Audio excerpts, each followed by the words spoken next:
নবী বলেন আবু বকর, এরপর আল্লাহ রাব্বুল আলামিন যখন দ্বিতীয় নাম্বার আমলনামার পেজ উঠাবেন, দ্বিতীয় নাম্বার আমলনামার পেজ হবে যাকাতের পেজ। যাকাতের পেজ যখন উঠাবেন, উঠানোর পরে দেখা যাবে যাকাতের আমলনামাও ফাঁকা সাদা হয়ে গেল। হে আবু বকর, তুমি কি জানো কেন সাদা হয়ে যায়? আল্লাহর নবী বলেন, আবু বকর রে, সাদা হবার পিছনে কারণ হলো তিনটা। এক নম্বরে কারণ হলো এই ব্যক্তি দুনিয়াতে যাকাত আদায় করেছে এক জায়গায়, আর ক্যামেরায় তুলছে 20 জায়গায়। এইবার গায়ে লাগছে, কথা বলেন না কেন? ঈদে আসে নেতা, কোথায়? বিদেশে ছিল। আর আমার দেশের যা নেতার অবস্থান ছিল, 5 বছরে 5 দিনও মনে হয় ঠিক মতো আমাদের এলাকায় ছিল। কথা বলেন না কেন? নেতা আসছে, 1 কেজি সেমাই, 1 কেজি চিনি, মোটে কয় কেজি?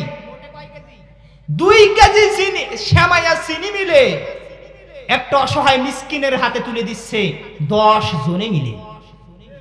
তাহলে 2 কেজি ওজনকে এত ভারী 10 জনে মিলে ভাসাতে হয়?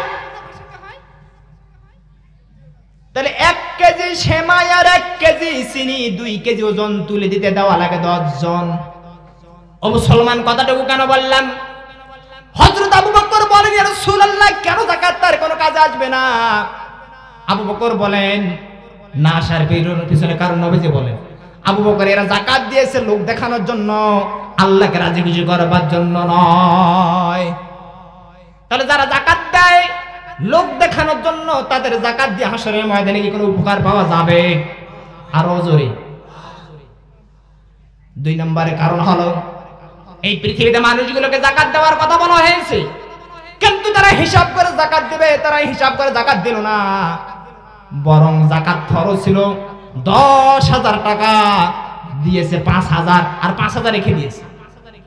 তারা অপূর্ণাঙ্গ যাকাত নবীজি বললেন, আবু বকর, যারা অপূর্ণাঙ্গ যাকাত দিয়েছে এই পৃথিবীতে, মনে রাখবেন এই অপূর্ণাঙ্গ যাকাত দাতার যাকাত আল্লাহ পাক কবুল করেন না। 3 নম্বরে কারণ হলো এই মানুষগুলো যতই যাকাত দিক না কেন, ওয়ারিসকে ফাঁকি দেওয়া ব্যক্তির যাকাত আল্লাহ কবুল করে না। এই 3 কারণে যাকাত কবুল হবে না। হাসরের ময়দানে আল্লাহ পাক বিচারের আসনে দাঁড়াবেন, আমলনামা উঠাবেন। যেই বান্দা এতক্ষণ পর্যন্ত খুশির ঠেলায় দৌড়াদৌড়ি করলো, আল্লাহ নামাজ আছে, রোজা আছে, হজ আছে, যাকাত আছে, আমি জান্নাতে যাবই, সেই বান্দার আমলনামার অবস্থা সাদা। আবু বকর বলেন, হুজুর তারপরে কি হবে? নবীজি বলেন, আবার আমলনামা উঠাবেন। 3 নম্বর আমলনামার পেজ হলো হজের পেজ। কিসের পেজ? এবার আমলনামা যখন আল্লাহ উঠাবেন, ও বান্দা, নামাজ তো পড়ো নাই, যাকাতও তো দাও নাই, হজটাও করো নাই, তখন এই বান্দা খুশি হয়ে বলবে, আল্লাহ হজ করি নাই মানে? 1 বার না 2 বার, 3 বার হজ করছি, 16 বার উমরা করছি। আল্লাহ বলবেন, বান্দা কই? আমলনামা উঠাবেন, আমলনামা সাদা। জিবরাইল বলেন, ইয়া রাসূলুল্লাহ, হজ আমলনামায় সাদা হবার পিছনে মারাত্মক কারণ রয়েছে। কি কি কারণ? ইমাম ইবনে কাসির 9টি কারণ উল্লেখ করেছেন, তার ভিতরে আমি 2-1টি কারণের কথা বলছি। 1 নম্বরের কারণ হলো তারা হজ করেছে। এই যে ভাতিজা, আমার নামের শেষে শুরুতে লিখবা মোহাম্মদ, আলহাজ মোহাম্মদ অমুক, তাহলে আল্লাহকে খুশি করবার জন্য নাকি আলহাজ হবার জন্য? তাহলে লোক দেখানোর জন্য হজ করলে আল্লাহর দরবারে কবুল হবে না। 2 নাম্বার, হজ করার আগে আগে আমাদের দেশে এটা প্রচলন রয়েছে, বাড়ির 2টা ছেলে 2টা মেয়ে, অথবা 4 জন ছেলে অথবা 4 জন মেয়ে, যাই হোক বিবাহ দিয়েছে, সবারই বিবাহ শাদী হয়েছে।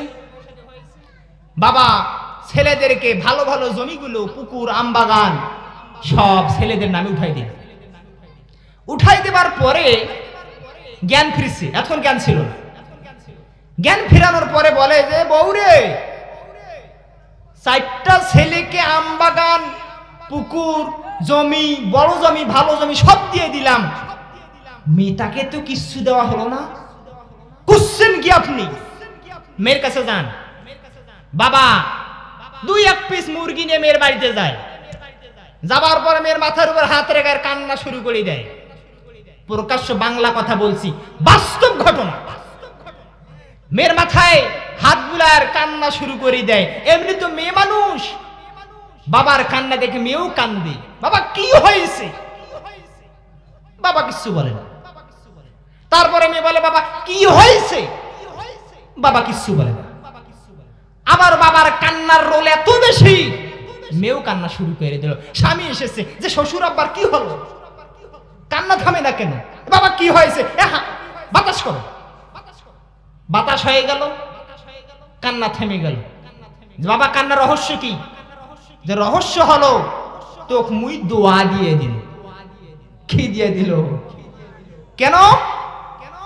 যে পুকুরটা তোর বড় ভাইয়ের নামে দিয়েছি, আম বাগানটা তো ছোট ভাইয়ের নামে দিয়েছি, আর যে বাড়ির পাশে বড় বড় জমি দুটো ছিল এই দুটো তো ছোট ভাই দুটারে দিয়েছি। দেওয়ার পর আমি ভুল বুঝতে পারলাম, তোকে তো কিছু দিতে পারলাম না, মা তোকে দোয়া দিয়ে দিলাম। এই দোয়া দেওয়া হাজি আমাদের সমাজে আছে না নাই? আওয়াজ দিয়ে বলেন আছে না নাই? আবু বকর বলেন হুজুর এই দোয়া দেওয়া হাজি যারা হজ করুক, 4 বার হজ করুক আর 16 বার উমরা করুক, আল্লাহর আদালতে 1 পয়সার মূল্য আমলনামা খোঁজ করবেন। আল্লাহ পাক বলবেন আমলনামা গেল কই? হজ তো নাই। ও বান্দা মিথ্যা কথা বলো। হজ মাথার উপর ঘুরবে আর হাসবে আল্লাহ এই বান্দা তো মিথ্যা কথা বলে নাই। কিন্তু বান্দা হজ আদায় করেছে, কিন্তু এই এই কাজগুলো ফাঁকি দিয়ে হজ আদায় করেছে। এরপরে নবীজি বলেন ইবাদত হবে আল্লাহকে রাজি খুশি করবার জন্য, লোক দেখানো হলে হাসরের ময়দানে কি নাজাত আর মুক্তি পাওয়া যাবে? এরপর নবী সাল্লাল্লাহু আলাইহি সাল্লাম বললেন আয়াতের 2 নম্বর অর্থ হল আল্লাহ পাক বলছেন ওয়াবিল ওয়ালিদাইনি ইহসান, আর তোমরা পিতা মাতার সদাচরণ করবা।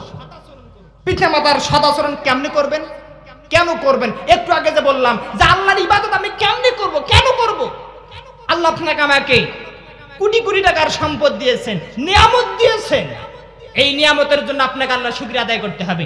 এখন প্রশ্ন আসতে পারে মা বাবার খেদমত কেন করব? আসতে পারে কিনা? আল্লাহ পাক তাই বলছেন যে হে পৃথিবীর মানুষ, কেন তোমরা মা বাবার খেদমত করবা? এই ব্যাপারে আল্লাহ পাক নিজেই কোরআনুল কারিমে আয়াত নাজিল করেছেন। সূরা লোকমান আয়াত নাম্বার হচ্ছে আপনার 14 নম্বর আয়াত। আল্লাহ পাক বলছেন ওয়া ওয়াসাইনা লিল ইনসানা বিওয়ালিদিহি হামালাতুহু ওয়া উম্মুহু ওয়াহনান আলা ওয়াহনিন ওয়া ফিসালুহু ফি আমাইন। এখানে আল্লাহ পাক বলছেন হে পৃথিবীর মানুষ, তোমরা মা বাবার খেদমত কেন করবে? যেই মা তোমাকে কষ্টের পর কষ্ট, মাসের পর মাস গর্ভে ধারণ করেছে, 2 মাস পর্যন্ত দুগ্ধ পান করিয়েছে, সেই মায়ের ইবাদত সেই মায়ের খেদমত সদাচরণ তোমাকে করতে হবে। কষ্টের পর কষ্টে পেটে ধারণ করেছে, কষ্টের পর কষ্টে পেটে ধারণ করে নাই। যখন মায়ের গর্ভকালীন বয়স 7 মাস, এক ডাক্তারের সাক্ষাৎকার নিলাম, ভালো মানের ডাক্তার, ভারতের ডাক্তার। গত বছর ভারতে মাহফিলে গিয়া অনেক ডাক্তারের সাথে উঠা বয়সা কথা বলার সুযোগ হয়েছে। ডাক্তার সাক্ষাৎকার নিলাম। ভাই, 1 নম্বর বাচ্চা যখন মায়ের গর্ভে থাকে, বাচ্চাটা কখন থেকে কখন কি হয়? তিনি বললেন হুজুর, যখন এই বাচ্চার বয়স গর্ভকালীন 7 মাস হয়। কয় মাস? খুব মনোযোগ দিয়ে শুনুন যুবক ভাইয়েরা, যখন গর্ভকালীন 7 মাস বয়স হয়, মায়ের বাচ্চা থলিটা 10 ইঞ্চি লম্বা। কয় ইঞ্চি? বিজ্ঞান বলছে 10 ইঞ্চি লম্বা।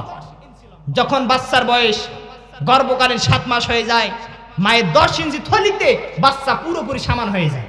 কিন্তু বাচ্চা যখন পৃথিবীতে ভূমিষ্ঠ হয় 14 থেকে 22 ইঞ্চি পর্যন্ত লম্বা হয়। কিন্তু থলিটা কয় ইঞ্চি? আরো জোরে বলেন, আরো জোরে। কিন্তু হলো 14 থেকে 22 ইঞ্চি বাচ্চা লম্বা। ডাক্তার বলে ভাই, যখন এই বাচ্চা 10 ইঞ্চির পরে 11 ইঞ্চি লম্বা হয়, তখন আল্লাহ রাব্বুল আলামিন মায়ের কলিজাটুকু ছোট করে দেয়। আবার যখন 1 ইঞ্চি লম্বা হয়, আবার 1 ইঞ্চি উপরে ভাসাইয়ে আবার ছোট করে দেয়। এমনি ভাবে যখন 18 ইঞ্চি পার হয়ে যায়, এই 18 ইঞ্চি পার হতে হতে আল্লাহ রাব্বুল আলামিন এই বাচ্চাটার দ্বারা এত জ্বালা, এত যন্ত্রণা মাকে সহ্য করায়, যদি সর্বনিম্ন লাথিও দেয় 4,500 বার মায়ের কলিজার প্রতিটা বাচ্চা লাথি মারে। কয় হাজার বার? আরো জোরে। যেভাবে বলতেছেন মনে হয় কেউ মায়ের পেটে ছিলেন না। কয় হাজার বার? 4,500 বার মায়ের পেটে বাচ্চাটা লাথি মারে। বাচ্চা যখন 14 ইঞ্চি লম্বা হয়ে যায় তখন ডাক্তার বলে এই মা তখন উঠতে পারে না, বসতে পারে না, চলাফেরা করতে অসুবিধা হয়। কিন্তু 1,500 বছর আগে আল্লাহ রাব্বুল আলামিন বলছে গর্ভে থাকাকালীন সময়ে যদি কোনো মা কষ্ট ভোগ করে, খাইতে পারে না, জয়দিন খাইতে পারে নাই, আল্লাহ রাব্বুল আলামিন ওই মাকে ওই কয়দিন রোজা রাখার সওয়াব আমলনামায় দিয়ে দেয়। আরো জোরে বলেন। তাহলে জয়দিন খাইতে পারে নাই, তয়দিন রোজা রাখার সওয়াব আমলনামায় দেওয়া হয়। বাচ্চা পেটে লাথি দেয়, কলিজা ফেটে যায়, যতদিন পর্যন্ত ওই মা রাত্রে ঘুমাতে পারে নাই, আল্লাহ পাক তার নবীজিকে বলছে রাসূল হে জানাই দেন যতদিন তার রাত্রিতে ঘুমাতে পারে নাই যেই মা, মনে রাখবেন যেই কয়দিন ঘুমাতে পারে নাই, যেই বছর ঘুমাতে পারে নাই, ওই বছর তাহাজ্জুদের নামাজ দাঁড়িয়ে দাঁড়িয়ে পড়লে যতটুকু সওয়াব হয় আমলনামায় আল্লাহ রাব্বুল আলামিন তার ওই পরিমাণ সওয়াব দিয়ে দেয়। তাহলে পিতামাতার খেদমত কেন করবেন? কারণ পাইছেন না পান নাই? আপনাকে 2 বছর যাবত দুগ্ধ পান করালেন, গর্ভে ধারণ করলেন, বাচ্চা যখন 14 ইঞ্চি লম্বা হয়ে যায়, বিজ্ঞান বলছে 3টা লাথি এত জোরে মারে যদি নরমাল ডেলিভারি হয় মা অজ্ঞান হয়ে যায়, আর যদি স্বাভাবিক সিজারের ভিতরে হয় তাহলে এই জিনিসটা হয় না। এই 3টা যখন বড় বড় লাথি 3টা মারে, 1,500 বছর আগে রাসূল বলছেন তিরমিজির হাদিস, যখন এই 3টা লাথির প্রথম লাথিটা মারে মা অজ্ঞান হয়ে যায়, কলিজাটা ফেটে যায়। দ্বিতীয়বার যখন লাথি মারে আবার কলিজা ফেটে যায়। তৃতীয়বার যখন লাথি মারে মা অজ্ঞান হয়ে যায়। এই অজ্ঞানের সাথে সাথে সন্তান জমিনে ভূমিষ্ঠ হয়ে যায়। ও মুসলমান, সর্বশেষে 3 লাথি যখন মারলো, মারানোর সাথে সাথে মা জমিনে বেহুশ হয়ে গেল। ডাক্তার বলে ভাই এই 3 লাথি মারার কারণে যখন মা জমিনে পড়ে যায়, মার কলিজা ফাটা রয়েছে, তখন এই বাচ্চা মনে মনে কি যেন একটা শব্দ করে উম্মা। ইথারি দিয়ে আমরা গবেষণা করলাম, ধরলাম এই উম্মা শব্দটা হচ্ছে মায়ের কলিজা ফাটানোর ঔষধ। আল্লাহু আকবার বলছে। সন্তান যখন উম্মা বারে ডাক দিল তখন মায়ের কলিজা আঘাত পাইল, 3 আঘাতে যে ফেটে গেল, চুরচুরে হয়ে গেল। এই রক্তাক্ত কলিজায় এই উম্মা আঘাতে, এই উম্মা শব্দ তার চিকিৎসা সেবা হিসাবে যখন আল্লাহ পাক দিয়ে দিলেন, এই উম্মা বলার কারণে মায়ের কলিজার ফুটাগুলো, ছিদ্রগুলো বন্ধ হতে থাকে। বল আল্লাহু আকবার। আল্লাহ পাক বলেন হে পৃথিবীর মানুষ, তোমরা আমার ইবাদত করবে, আমার ইবাদতের পাশাপাশি মা বাবার খেদমত করবে। এই জন্য যেই মা তোমাকে জন্ম দিতে গিয়ে এই কষ্ট যন্ত্রণা সহ্য করেছে, যেই মা তোমাকে কষ্ট জন্ম দিতে গিয়ে কলিজা ফেটে গেল, যারা সিজার হয় তাদের এই কলিজাটুকু ফাটে না, আঘাত হয় না, যার জন্য এদের এই উম্মা বলুক আর না বলুক তাতে কোনো সমস্যা হয় না। যাই হোক, আল্লাহ পাক বলছেন তোমরা আল্লাহর আমার ইবাদতের পাশাপাশি মা বাবার ইহসান করবেন, সদাচরণ করবেন, খেদমত করবেন। কেন? যে মা আপনাকে এই কষ্টের পর কষ্ট, রাতের পর রাত জাগিয়ে সন্তান জন্ম দিয়েছে, 2 বছর পর্যন্ত দুগ্ধ পান করিয়েছে। নবীজির দরবারে একজন সাহাবী আসলেন, তালহা ইবনে জুবাইর, ইয়া রাসূলুল্লাহ, মা যে আপনাকে দুগ্ধ পান করিয়েছে, এর জন্য আমি কি করতে পারি? তালহা বসা আছেন, আবু বকর বসা আছেন, ওমর ইবনুল খাত্তাব বসা আছেন, ওমর ইবনুল খাত্তাবও সেখানে বসা আছেন। হঠাৎ করে একজন বৃদ্ধা মহিলা আসলেন নবীজির দরবারে। বৃদ্ধার সামন দিকে আসলেন, রাসূল দাঁড়িয়ে দেখে সালাম দিলেন। বৃদ্ধা যখন সামনে আসতেছিলেন, রাসূল গায়ের চাদর মোবারক তার জন্য বিছাইয়ে দিলেন। আল্লাহু আকবার বলেন সকলে। সাহাবী বলা বলি শুরু করলেন, কোথা থেকে কোথা একটা বৃদ্ধ মহিলা আসলো, রাসূল থেকে দাঁড়িয়ে সালাম দিল, গায়ের চাদর মোবারক খুলে দিল। এটা কেমন কথা? ওই বৃদ্ধা যখন রাসূলের সামনে কথা বললেন, আলাপ আলোচনা চললেন, আবার উঠে যাচ্ছেন। উঠে যাবার সময় রাসূল থেকে দাঁড়িয়ে সালাম করলেন, সম্মান জানালেন। সাহাবীরা বলা বলি শুরু করলেন, ইয়া রাসূলুল্লাহ, কোথা থেকে একটা কোথায় মুরব্বী ব্যক্তি আসলো, তাকে দাঁড়িয়ে সালাম দিলেন, গায়ে চাদর মোবারক দিলেন, আবার চলে গেল, আবার দাঁড়িয়ে তাকে সালাম দিলেন। এটা কোনো কথা? নবীজি বললেন, সাহাবীরা শোনো, ইনি হলেন আমার দুধ মাতা হযরত হালিমাতুস সাদিয়া। আমি যখন জন্মগ্রহণ করি আমার মায়ের বুকের দুধ পান করার মতো কিসমত আমার তেমন হয় নাই। আমি হালিমাতুস সাদিয়ার গিয়েছিলাম, 1 নয় 2 নয় 4 বছর তিনি আমারে লালন পালন করেছে। সেই বৃদ্ধা মা হালিমাতুস সাদিয়ার সাথে বেয়াদবি করা যেতে পারে না। সাহাবীরা বলেন, হুজুর তাহলে ওই মার সাথে আপনি এমন আচরণ করলেন, আমি যদি আমার মায়ের এই ঋণটাকে পরিশোধ করতে চাই, দুধের ঋণটা, কি করব? হুজুর আমি আমার মাকে কান্দে করে নিয়ে হজ করিয়েছি। নবীজি বললেন, তুমি তাকে ঘাড়ি করে নিয়ে হজ করিয়েছো, মক্কা মদিনায় ঘোর ভ্রমণ করেছো, তাওয়াফ করেছো। আমি মুহাম্মদ রাসূলুল্লাহ সাক্ষ্য দিতেছি, তুমি যদি হায়াতে জিন্দেগানি যতদিন বেঁচে থাকো ততদিন পর্যন্ত তোমার মাকে যদি তুমি মক্কা মদিনায় পিঠে করে কোলে করে তাওয়াফ করাও, 1 দিনের দুধের ঋণ শোধ করতে পারবা না। ও মুসলমান, কোন মাকে গালি দেন? কোন মায়ের সাথে খারাপ আচরণ করেন? যেই মা আপনাকে কষ্টের পর কষ্ট, বছরের পর বছর আপনাকে ধারণ করলেন, লালন করলেন। মুফাসসিরিনে কেরাম বলেন, আল্লাহ নবী যদি পারতেন ওই মাকে চাদর দিতেন না, বসার জন্য জায়গা দিতেন না, কিন্তু নবীজি মায়ের সাথে খারাপ আচরণ করতে পারে না। আর নবীজির উম্মত বলে দাবি করি, কিন্তু মাকে গলা ধাক্কা দিতে দ্বিধাবোধ করি না। ঠিক কি না? আছে না? অনেক ব্যক্তি বলে স্ত্রী কথা শুনি মাকে বারান্দায় রাখে, আছে না নাই? অনেক আছে। এদের কপাল দুনিয়াতেও খারাপ, আখিরাতেও খারাপ। এরপর আরেকটি বিষয় বলছি, নবীজি ওইখানে বসেছিলেন, কান্নার রোল পড়ে গেল। নবীজি নিজের মায়ের সামনে, দুধ মাতার সামনে এত বিনয়ী নম্র আচরণ করলেন। এত সভ্য মানুষ, এত নম্র মানুষ রাসূলের আচরণ ইতিপূর্বে আমি দেখি নাই। আনাস বলেন, আমি রাসূলের আচরণ মুগ্ধ হয়ে গেলাম। রাসূল এত সুন্দর আচরণ করলেন। এরপর নবী সাল্লাল্লাহু আলাইহি সাল্লামকে বললেন আরেকজন সাহাবী, হুজুর আমি খেদমত করব কার? নবীজি বললেন, তুমি তোমার মায়ের খেদমত করো। সাহাবী আবার দ্বিতীয়বার জিজ্ঞেস করলেন, ইয়া রাসূলুল্লাহ খেদমত করব কার? নবীজি বললেন, তোমার মায়ের। সাহাবী আবার জিজ্ঞেস করলেন তৃতীয়বার, ইয়া রাসূলুল্লাহ খেদমত করব কার? নবীজি বললেন, তোমার মায়ের। সাহাবীকে যখন 3 বার মায়ের কথা রাসূল বললেন, সাহাবী একটু মনে মনে বিরক্ত বোধ করে আবার জিজ্ঞেস করলেন, ইয়া রাসূলুল্লাহ এরপরে খেদমত করব কার? নবীজি বললেন, তোমার বাবা। আল্লাহু আকবার। খেদমত মায়ের কয়বার? বাবার। তাই বলি যে বাবাকে কম করে দেখার সুযোগ তা নয়, এইখানে মাকে 3 বার, বাবাকে 1 বার, এ তো হকিকত আছে। হাদিসের ব্যাখ্যা করতে গিয়ে মুহাদ্দিসগণ বলেন, বাবার চাইতে মা 3 গুণ বেশি কষ্ট ভোগ করে। এর জন্য মায়ের চাইতে বা বাবার চাইতে মায়ের সেবা, শুশ্রূষা, যত্ন পাওয়ার অধিকার 3 গুণ। আর বাবা, এজন্য কি বাবা নয়, সন্তান স্কুলে গেছে, টাকা নাই, পয়সা নাই, পরীক্ষার ফর্ম ফিলআপ, বাবা কি করে?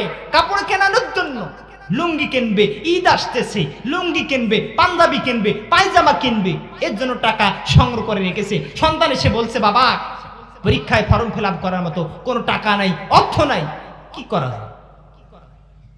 বাবা বলল, সন্তান অসুবিধা নেই, চিন্তা করো না, আল্লাহ পাক ব্যবস্থা করে দিবে। সন্তান জানে বাবার খাবার মতো কোনো ভব্য নাই, খাবার মতো কোনো চাল নাই, ডাল নাই, আবার ব্যবস্থা হয়ে যাবে। পরবর্তী দিন ঠিক বাবা তার সন্তানকে টাকা ধরাই দিল। সন্তান ফর্ম ফিলআপ করে আসলো, ঈদের সময় বাবার লুঙ্গি কিনা পর্যন্ত হয় না। এমন অসংখ্য পরিবার রয়েছে, সন্তানের দিকে তাকাতে গিয়ে নিজে যে একটা ঈদ করবে, একটা যে আনন্দ করবে, একটু যে উৎফুল্লতার ভাব নিবে, সন্তানের মুখে হাসি ফোটাতে গিয়ে বাবা ঈদের দিন নতুন একটা জামা পরতে পারে না, বাবা ঈদের দিন ভালো খাবার খেতে পারে না। তাহলে মুসলমান কোন বাবাকে কষ্ট দাও, কোন মাকে কষ্ট দাও? যেই মার 1 ফোঁটা দুধের ঋণ শোধ করতে গেলে হায়াতে জিন্দেগানি কুলি করে কাবাকে তাওয়াফ করলেও রাসূল বলছেন তাও পরিশোধযোগ্য নহে, তাহলে সেই মাকে কষ্ট দাও। সেই বাবাকে কষ্ট দাও যেই বাবা আপনাকে মাথার ঘাম পায়ে ফেলে কাজ করে আপনাকে লালন পালন করলো, সামান্য বউ পেয়ে সেই বাবাকে কষ্ট দাও। মনে রাখবেন, দুনিয়াতে আপনি সামান্য দুনিয়াতে যদি আপনি আনন্দ উৎফুল্লতায় থাকতে পারেন, কিন্তু হাসরের ময়দানে আপনি ধরা খেয়ে যাবেন। খবরদার ওই মা বাবার সাথে আপনারা খারাপ আচরণ করতে পারবেন না। আল্লাহ পাক যেন আমাদের মা বাবাদের সাথে, অন্তত পক্ষে তাদের মা বাবা বেঁচে আছে, অন্তত পক্ষে জানো তাদের সাথে ভালো আচরণ করা তৌফিক দান করেন, আল্লাহুম্মা আমিন। যারা মারা গেছেন তাদের জন্য করুণার হাত বাড়িয়ে দিয়ে অন্তত পক্ষে দোয়া করবেন, রব্বির হামহুমা কামা রব্বায়ানি। এই কথাটুকু, এই দোয়াটুকুকে আমরা করতে পারি না ও মুসলমান। কেন কথাটুকু বললাম? এখন মা আপনাকে লালন পালন করলেন, কষ্টের পর কষ্ট ধারণ করলেন, মাসের পর মাস ধারণ করলেন, বাবা আপনাকে মাথার ঘামে পায়ে ফেললেন, ঈদের জামা ঈদের আনন্দ মাটির সাথে মিশাইয়ে আপনার ভবিষ্যৎ গড়ানোর চিন্তা ভাবনা করলেন। আপনি কি সেই বাবাকে শেষ বয়সের জন্য, একটা দিনের জন্য, শেষ বয়সে ওই বাবাকে কি আপনি খেদমত দিতে পারেন না? একটা মায়ের পেটে 10টা বাচ্চার জায়গা হয়, কিন্তু 10টা সন্তানের ঘরে একটা মায়ের এক মুষ্টি কি ভাতের জায়গা হয় না? যেই সমস্ত পিতা মাতাকে, যেই সমস্ত সন্তান পিতা মাতাকে আঘাত দেয়, মনে আঘাত দেয়, খাবার দেয় না, আপ্যায়নের সুযোগ সুবিধা দেয় না, থাকা খাওয়ার সুযোগ সুবিধা দেয় না, আমি মনে করি এগুলো হচ্ছে কুলাঙ্গার সন্তান। কারণ এইগুলো হচ্ছে সন্তান নামের কলঙ্ক। কারণ এই মা এত কষ্ট করলো আপনার জন্য, সেই বাবা সেই মা অনেকের কবরে চলে গেছে, গেছে কি যায় না? সেই মা বাবা অনেকের দুনিয়াতে জীবিত রয়েছে। আসুন তো সেই মা বাবার জন্য একটু দোয়া স্বরূপ, সেই মা বাবাকে কবরতে শান্তিতে রাখবার জন্য, সেই মা বাবার হায়াত বৃদ্ধির জন্য কোরআনের মঞ্চগুলোকে আলোকিত করি, কোরআনের মঞ্চে আলোকিত করে মা বাবার জন্য দোয়া করি। আসুন সেই মা বাবার জন্য আমরা একটু দোয়া করব।